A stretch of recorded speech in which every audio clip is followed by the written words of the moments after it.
আসসালামু আলাইকুম প্রিয় দর্শক, সীতাকুণ্ডের খামার ঘরে আপনাদের স্বাগতম। দেখতে পাচ্ছেন এগুলো হচ্ছে যে কোয়েল পাখির খাঁচা তৈরি করতেছি আমাদের নিজস্ব খামারের জন্য।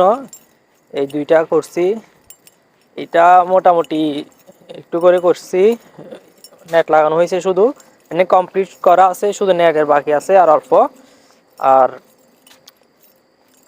আর ওই পাশের জিজা আছে, ওইটা এখনো শুধু কাঠের কমপ্লিট হয়েছে, এখন নেট লাগানো হয় নাই।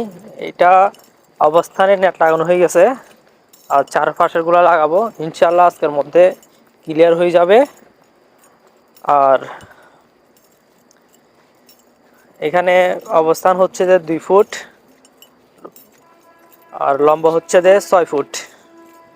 আর এটাও সেম, এটাও একই মাপে দুটোটা।